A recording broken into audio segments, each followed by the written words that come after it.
Hello students, आज हमारा topic है दीक्षांत इंस्टीट्यूट में जो हम पढ़ने वाले हैं that is blood clotting. So students, last topic जो हमने कवर किया था वो था ब्लड सर्कुलेटरी सिस्टम से हमारे किस तरीके से जो ब्लड है वो एक प्रॉपर कॉम्पोजिशन बनाता है, उसके अंदर क्या क्या चीज़ें प्रेजेंट होती हैं, ये सारी की सारी चीज़ें हम ऑलरेडी डिस्कस कर चुके हैं। मैंने जो लास्ट टॉपिक आप लोगों को छोड़ा था वो छोड़ा था ABO ब्लड ग्रुपिंग पर, मतलब हमारे ब्लड के अंदर किस तरीके से डिफरेंट कंपोनेंट्स प्रेजेंट होके और अलग अलग कामों को परफॉर्म करते हैं। सबसे पहले हमने ये पढ़ा था, उसके बाद मैंने आप लोगों को बताया था कि आरबीसी पे एक एंटीजन के प्रेजेंट होने की वजह से वो एंटीजन आपका क्या करता है, किसी भी पर्टिकुलर आपके ब्लड को एक ग्रुप प्रोवाइड करता है, like blood group A, blood group B, blood group AB और ब्लड ग्रुप O।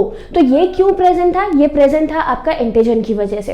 फिर उसके बाद हम लगातार ब्लड के अंदर WBCs के बारे में जिक्र कर रहे थे, RBCs के बारे में जिक्र कर रहे थे, प्लेटलेट्स के बारे में पढ़ रहे थे। तो ये सारे के सारे जितने कंपोनेंट हमारे पास प्रेजेंट थे, ये सब कंपोनेंट क्या कर रहे थे? सब डिफरेंट फंक्शंस परफॉर्म कर रहे थे। वहां पर हम एक लगातार टॉपिक जो बार बार मैं आप लोगों को रिपीट कर रही थी वो था आपका क्लॉटिंग।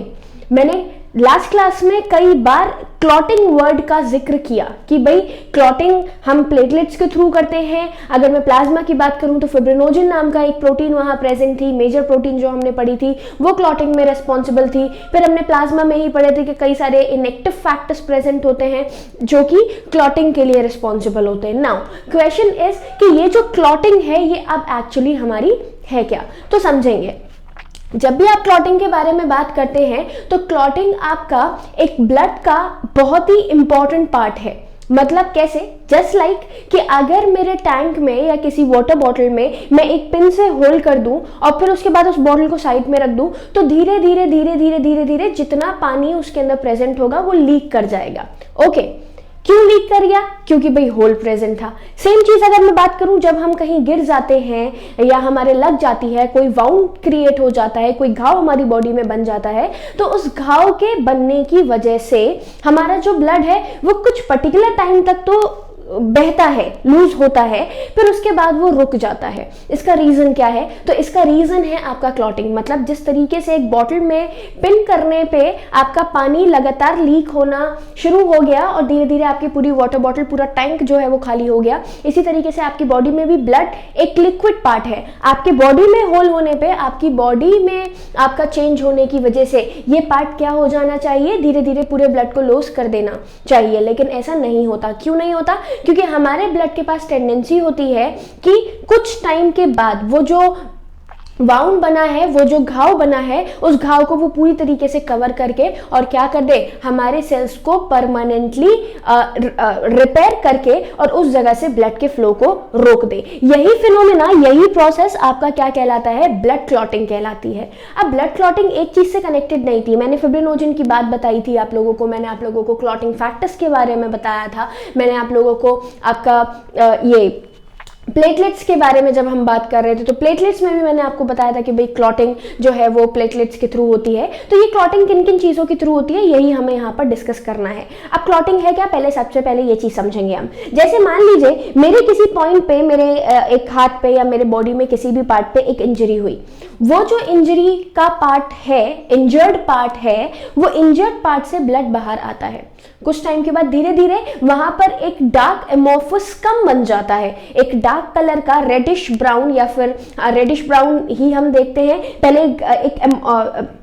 एक गाढ़ा सा सब्सटेंस हमारे उस घाव के चारों ओर बन जाता है। लाइक अगर हमारा जो वाउंड है वो बहुत ज्यादा गहरा है तो पहले एक सेमी सॉलिड सा कंटेंट वहां पर आके इकट्ठा होगा। धीरे धीरे धीरे धीरे विद इन डेज, 1 दिन 2 दिन 3 दिन के अंदर वो जो एक डार्क सेमी सॉलिड वहां बना था वो धीरे धीरे एक पतली सी, या फिर मैं क्या बोलूं कि एक ड्राई पार्ट में कन्वर्ट होके एक कैप लाइक स्ट्रक्चर वहां बना लेता है, जो कि अब फर्दर ब्लड को बाहर नहीं आने देगा। तो ये प्रोसेस किसकी वजह से होती है? ये प्रोसेस होती है आपकी ब्लड में प्रेजेंट कई सारे फैक्टर्स की वजह से।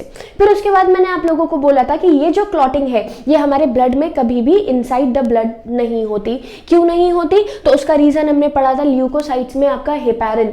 ल्यूकोसाइट्स की जब मैंने जिक्र किया था तो हमने WBCs के बारे में पढ़ा था। WBCs में हमने थे, ग्रैनुलोसाइट्स और एग्रैनुलोसाइट्स पढ़े थे। तो वो जो ग्रैनुलोसाइट्स थे वो 3 पार्ट्स में डिवाइडेड थे, न्यूट्रोफिल्स थे, बेसोफिल्स थे और इओसिनोफिल्स थे। तो उसमें जो बेसोफिल्स वाला पार्ट था वो क्या करता था आपका, ब्लड क्लॉटिंग एक हेपारिन नाम का कंपोनेंट सीक्रेट करता था जो कि एंटी कोएगुलेंट कहलाता है, मतलब ब्लड को कोएगुलेट होने से रोक दे। तो यहाँ पे जो मैंने ब्लड क्लॉटिंग लिखा है इसको मैं और क्या बोल सकती हूँ, कोएगुलेशन ऑफ ब्लड।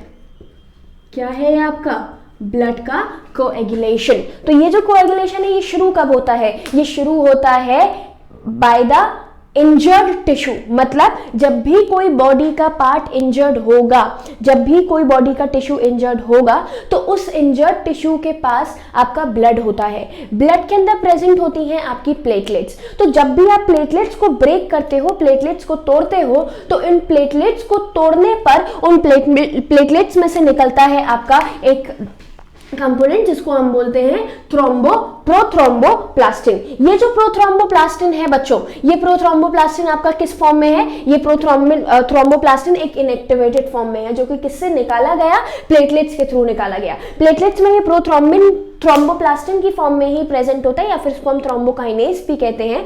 और ये जो थ्रोम्बोकाइनेज है या प्रोथ्रोम्बोप्लास्टिन है, ये अगर मैं बात करती हूं तो इनएक्टिवेटेड फॉर्म में प्रेजेंट है। इसी रीजन की वजह से हमारे बॉडी के अंदर कभी भी जो ब्लड है वो कोएगुलेट नहीं होता। उसके बाद हमने क्या बात करी, उसके बाद हमने बात करी कि ये जो प्रोथ्रोम्बोप्लास्टिन है जो कि प्लेटलेट से निकाला गया है, ये हमारे ब्लड में प्रेजेंट कैल्शियम आयंस की प्रेजेंस से किसमें कन्वर्ट करवा दिया जाता है, थ्रोम्बोप्लास्टिन में कन्वर्ट करवा दिया जाता है। प्रोथ्रोम्बिन एक इनएक्टिव फॉर्म है और अगर मैं बात करती हूं थ्रोम्बोप्लास्टिन की तो ये एक एक्टिव फॉर्म है। मैंने क्या बोला फिर से समझेंगे, प्रोथ्रोम्बोप्लास्टिन आपकी कैसी फॉर्म है, इनएक्टिव फॉर्म, और थ्रोम्बोप्लास्टिन आपकी कैसी फॉर्म है, एक्टिव फॉर्म। तो व्हेनेवर आप बोलते हैं कि भाई आपके ब्लड के अंदर कोएगुलेशन क्यों नहीं होती नॉर्मल कंडीशन में, तो इसका जवाब हम क्या देते हैं, इसका जवाब हम देते हैं कि प्रोथ्रोम्बोप्लास्टिन जो है वो एक इनएक्टिवेटेड फॉर्म है और जब तक आप इसको एक्टिवेट फॉर्म में कन्वर्ट नहीं करोगे तब तक ये वर्क नहीं करेगा। और जितनी वर्किंग करवाई जा रही है ये किसकी वजह से करवाई जा रही है, जब ये थ्रोम्बोप्लास्टिन आपके एटमॉस्फेयर की प्रेजेंस में कैल्शियम आयंस की वजह से थ्रोम्बोप्लास्टिन में कन्वर्ट होता है। प्रोथ्रोम्बोप्लास्टिन को मैंने थ्रोम्बोप्लास्टिन में कन्वर्ट किया और यही थ्रोम्बोप्लास्टिन अब दूसरे इनएक्टिवेटेड फैक्टर को एक्टिव फैक्टर में कन्वर्ट करेगा। प्रोथ्रोम्बोप्लास्टिन कहां से निकला भाई, फ्रॉम द प्लेटलेट्स। दूसरी मैंने बात करी किसकी, आपकी प्रोथ्रोम्बिन की। तो प्रोथ्रोम्बिन आपका एक वो पार्ट है, एक वो कंपोनेंट है जो कि अगेन एक इनएक्टिवेटेड फॉर्म है। उस इनएक्टिवेटेड फॉर्म को मैंने यहाँ जो थ्रोम्बोप्लास्टिन बनाया था उस थ्रोम्बोप्लास्टिन की हेल्प से मैंने किसमें कन्वर्ट किया, प्रोथ्रोम्बिन को थ्रोम्बिन में कन्वर्ट किया। ये है आपकी इनएक्टिव फॉर्म और ये है आपकी एक्टिव फॉर्म। तो इनएक्टिव फॉर्म को आपने किसमें कन्वर्ट कर दिया, एक्टिव फॉर्म में कन्वर्ट कर दिया। तो prothromboplastin is now converted into the thromboplastin with the help of calcium and this thromboplastin is responsible for converting the prothrombin into the thrombin। Prothrombin को थ्रोम्बिन में कन्वर्ट करने के लिए जो ऊपर वाला पार्ट लिया मैंने आपका थ्रोम्बोप्लास्टिन, और थ्रोम्बोप्लास्टिन से ही कनेक्टेड हैं आपके कैल्शियम आयंस। मतलब थ्रोम्बोप्लास्टिन और कैल्शियम की दोनों की हेल्प से आप क्या करेंगे, you will convert the prothrombin into the thrombin. Okay, now come to the next point. ये जो थ्रोम्बिन है it is the most important part, हमारी बॉडी का बहुत ज्यादा इंपॉर्टेंट पार्ट है क्योंकि यही वो पार्ट है which is responsible for converting the what, it is responsible for converting the main component of clotting. हमारे क्लॉटिंग का मेन कंपोनेंट है कौन, फिब्रिन। तो ये फिब्रिन आता कहाँ से है, फिब्रिनोजिन से। तो हमारा सारा का सारा कहानी यही पढ़नी थी। हमने इतना जो कन्वर्जन करवाया वो करवाया किसके लिए, ताकि ये जो फिब्रिनोजिन है इस फिब्रिनोजिन को आप किस में कन्वर्ट कर दें, फिब्रिन में कन्वर्ट कर दें। तो जब आप फिब्रिनोजिन को फिब्रिन में कन्वर्ट करते हो तो किसकी हेल्प से करते हो, थ्रोम्बिन की हेल्प से करते हो। किसकी हेल्प से करते हो, थ्रोम्बिन की हेल्प से। तो जब हम थ्रोम्बिन की बात करते हैं तो ये थ्रोम्बिन को फिब्रिनोजिन से किस में कन्वर्ट करवाया गया, फिब्रिन में कन्वर्ट करवाया गया। और जब फिब्रिन में कन्वर्ट हुआ आपका, तो ये जो फिब्रिन और फिब्रिनोजिन में फर्क क्या है, तो ये मैं आपको बता देती हूं। फिब्रिन है आपका सल्यूबल प्रोटीन,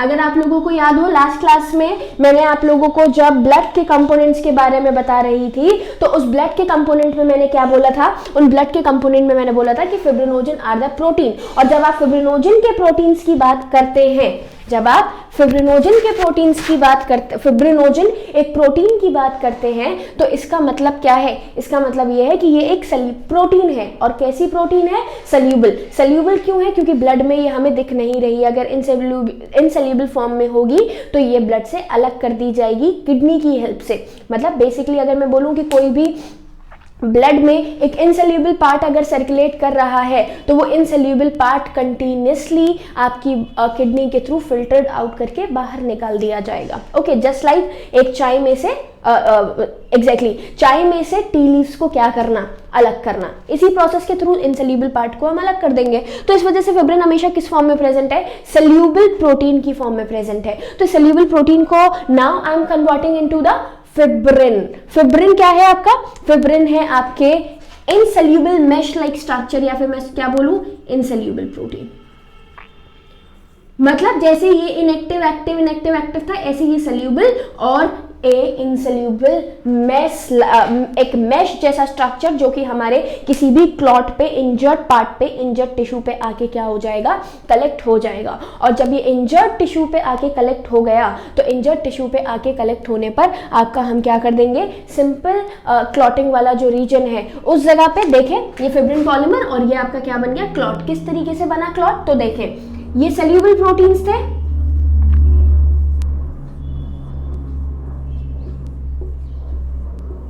सल्यूबल प्रोटीन्स पे ये आ गए आपके कौन, फिब्रिन, इनसल्यूबल थ्रेड्स। और ये इनसल्यूबल थ्रेड्स पे अब जो बड़े बड़े पार्टिकल्स हैं ये धीरे धीरे यहाँ पर आके कलेक्ट हो जाएंगे और जब ये अंदर के ब्लड के कंपोनेंट्स जो हैं वो धीरे धीरे बाहर आके इस मेश लाइक स्ट्रक्चर में आके क्या हो जा रहे हैं, ट्रैप हुए जा रहे हैं। और जब ये यहाँ पे आके ट्रैप हो गए तो अंदर का जो सल्यूबल पार्ट है, पहले एक टाइम आया धीरे धीरे कि ब्लड क्लॉट, मतलब जो आपका ब्लड है वो तेजी से फ्लो कर रहा था, एक टाइम ऐसा आया कि अब ब्लड का फ्लो थोड़ा सा रुक गया, कम हो गया। क्यों रुक गया, क्योंकि अभी अभी नया क्लॉट जो बना है वो नया क्लॉट क्या कर रहा है, बड़े बड़े पार्टिकल को ट्रैप कर रहा है, उसमें छोटे पार्टिकल्स अभी बाहर आते जा रहे हैं। लेकिन धीरे धीरे एक टाइम ऐसा आएगा कि ये पूरी तरीके से इस पे एक क्लस्टर बना देंगे जो कि अंदर के कंपोनेंट को बाहर आने ही नहीं देगा, बिल्कुल आपके सीवर लाइंस की तरह। जिसमें अगर जैसे हम बाथरूम्स की बात करते हैं या फिर हम सीवर लाइंस की बात करते हैं तो कभी कभी क्या होता है, वहां पे पॉली बैग्स या फिर बालों का, हमारे हेयर्स का जो एक क्लस्टर है वो वहां इकट्ठा हो जाता है। तो जो बड़े पार्ट जो पानी है वो तो धीरे धीरे पहले जा रहा होता है, फिर जब कोई बड़ा पार्टिकल आया, मान लीजिए कोई पॉलीथीन बैग्स आ गए या फिर कुछ भी चीज आए तो वो वहां पे ट्रैप कर गए क्योंकि वो उस नेट को क्रॉस नहीं कर पा रहे। धीरे धीरे क्या होगा, बहुत सारा क्लस्टर वहां पर इकट्ठा हो गया, बहुत सारी बड़ी बड़े पार्टिकल्स का, और उन्होंने क्या किया, पूरी तरीके से पीछे वाले पार्टिकल्स को, छोटे पार्टिकल्स को भी आगे बढ़ने से रोक दिया।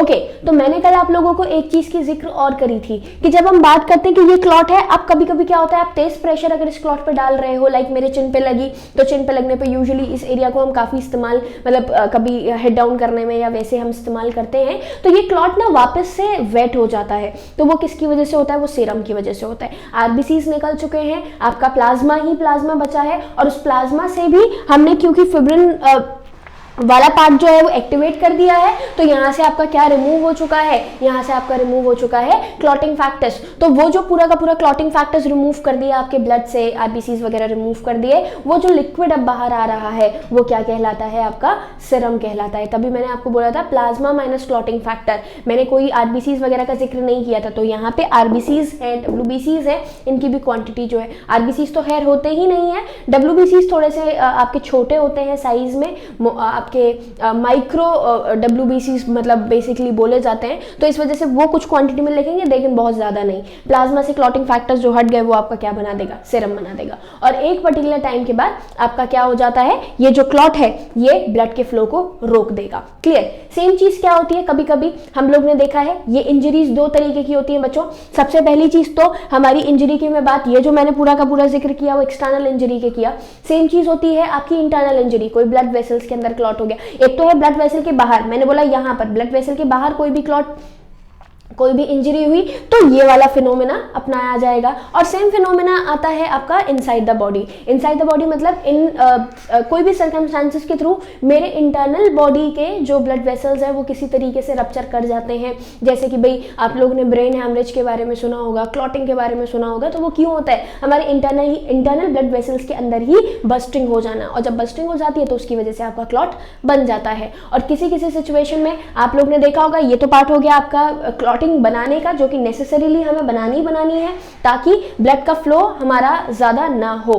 क्लियर। और इसी से रिलेटेड अगर मैं बात करूं, दूसरी चीज़ आपकी किसकी कि बॉडी में हमारा ब्लड को कोएगुलेशन से रोकने के लिए भी कोई पार्ट रिस्पॉन्सिबल है, तो इसका जिक्र भी हम कर चुके हैं। हेपारिन के बारे में मैं आप लोगों को बहुत बार बता चुकी हूँ। हेपारिन एंटी कोएगुलेंट कहलाता है, जो कि इन जो ब्लड के अंदर कोएगुलेशन हो चुका है, जैसे जिन लोगों को ब्रेन हेमरेज वगैरह हो जाता है तो हेपारिन के इंजेक्शन दिए जाते हैं। क्यों दिए जाते हैं? ताकि जो क्लॉट बन गया है, जो क्लॉट आपका क्या कर रहा है, मतलब बेसिकली क्लॉट को डिसॉल्व करवाना होता है हमें, तो वो जो inside the blood vessels clot बन गए हैं तो कई सारे कंपोनेंट्स देके उन क्लॉट को भी डिसॉल्व करवाया जाता है। और हमारी कोशिश रहती है कि हम हेपारिन बॉडी के अंदर ज़्यादा, मतलब जब क्लॉटिंग से बचना है तो लगातार हमारे लिवर से, क्योंकि WBC सबसे ज़्यादा फॉर्म आपका करवाए जा रहे हैं, तो वहाँ से कंटिन्यूस आपके बेसोफिल सेल से हेपारिन सीक्रेट करवाया जाता है कोएगुलेशन को, इंटरनल कोएगुलेशन को